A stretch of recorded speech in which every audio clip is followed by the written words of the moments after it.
नमस्कार साथियों, मिधांस की कहानियाँ यूट्यूब चैनल में आपका हार्दिक स्वागत है। आज मैं आपको बताऊंगा कश्यप ऋषि कौन थे। कश्यप ऋषि वैदिक धर्म के एक वह महान ऋषि थे जिन्हें इस सृष्टि का सृजनकर्ता माना जाता है।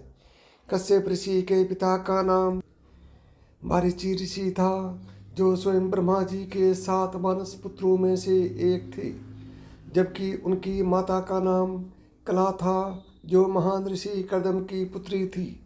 कश्यप की गणना वैदिक धर्म के प्रमुख 7 ऋषियों में की जाती है। इनके द्वारा ही संसार के सभी देव, दानव, नाग, असुर, पशु, पक्षी, मानव आदि उत्पन्न हुए हैं। इसलिए कश्यप ऋषि के वंशज सृष्टि के प्रसार में सहायक माने जाते हैं। उन्होंने कई ग्रंथों जैसे कश्यप संहिता, स्मृति ग्रंथ आदि की रचना की। कश्यप ऋषि की पत्नियों के नाम दक्ष प्रजापति ब्रह्मा के मानस पुत्र थे। उन्होंने सृष्टि के प्रसार के लिए अपनी पत्नी के गर्भ से 66 कन्याओं को उत्पन्न किया, जिनमें से 17 कन्याओं का विवाह उन्होंने ऋषि मरीचि के पुत्र कश्यप से कर दिया।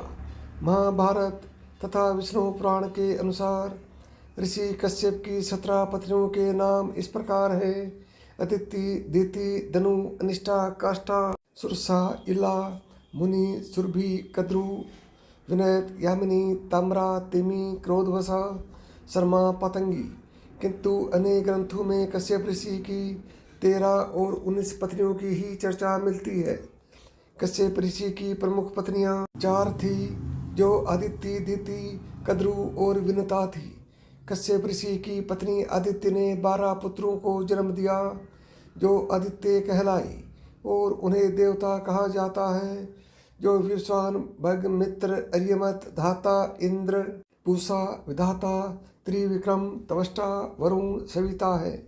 जबकि कश्यप ऋषि की दूसरी पत्नी दिति ने हिरण्यकश्यप, हिरण्याक्ष और सिंहिका को सिंहिदा 2 पुत्र और 1 पुत्री को जन्म दिया। दिति से जन्मे इसलिए कहलाए, और इन दोनों दत्ते का वध स्वयं भगवान विष्णु ने किया। किंतु कई पुराने ग्रंथों में दिति के 49 पुत्रों की चर्चा मिलती है। कश्यप ऋषि की तीसरी पत्नी धनु के 61 पुत्र जन्मे। धनु से जन्मे होने के कारण उनको दानव कहा गया।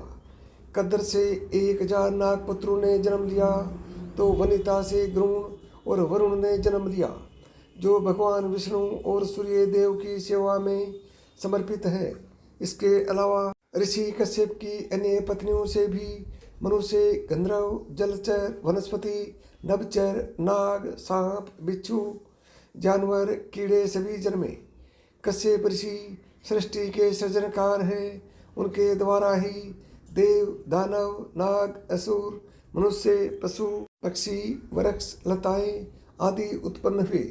इसलिए उनसे संबंधित कई कथाएं प्रचलित हैं, जिनमें से यहाँ कुछ वर्णित हैं। ब्रह्मा जी ने कश्यप ऋषि को श्राप दिया। एक बार कश्यप ऋषि ने एक बड़े यज्ञ का आयोजन किया था।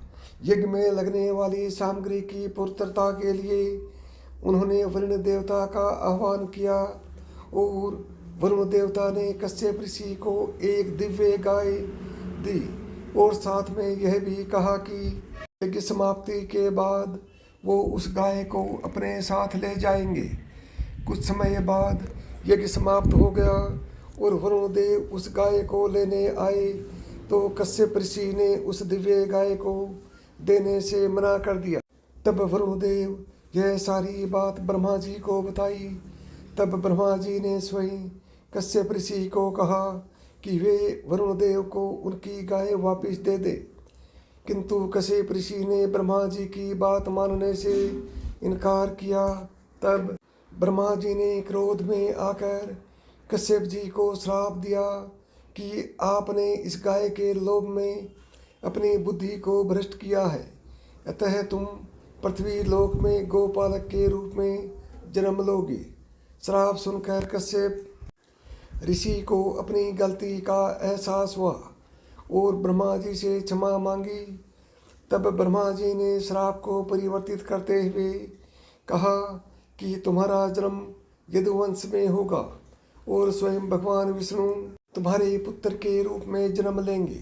इस प्रकार ऋषि कश्यप ऋषि ने वासुदेव के रूप में जन्म लिया और भगवान श्री हरि विष्णु ने श्री कृष्णा के रूप में उनके घर जन्म लिया। कश्यप ऋषि ने भगवान शिव को दिया श्राप। दो भयानक राक्षस माली और सुमाली ने भगवान शिव को प्रसन्न करके कई वरदान और सिद्धियां शक्तियां प्राप्त की, किंतु भगवान शिव से मिली हुई शक्ति से वे अहंकारी हुए और उन्होंने देवी देवता की पूजा करने, ऋषि मुनियों को यज्ञ पूजा अनुष्ठान करने पे प्रतिबंध लगा दिया।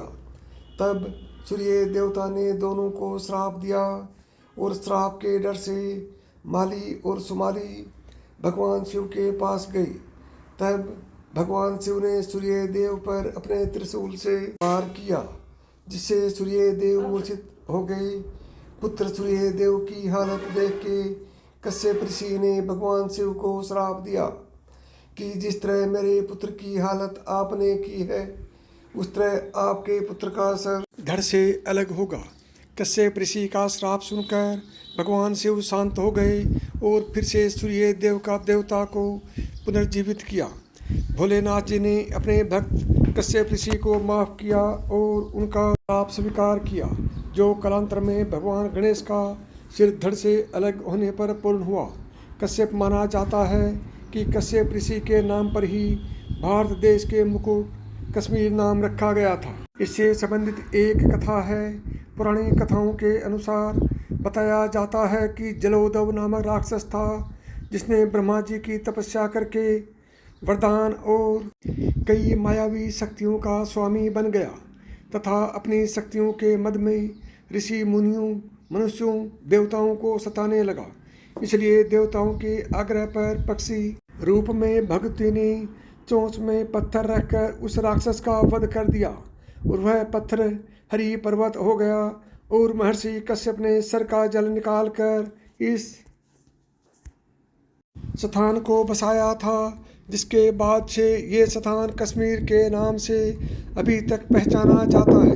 साथियों, यदि आपको ये कहानी पसंद आई है तो मिथांश की कहानियाँ यूट्यूब चैनल को सब्सक्राइब करें। नमस्कार दोस्तों, जय श्री कृष्ण।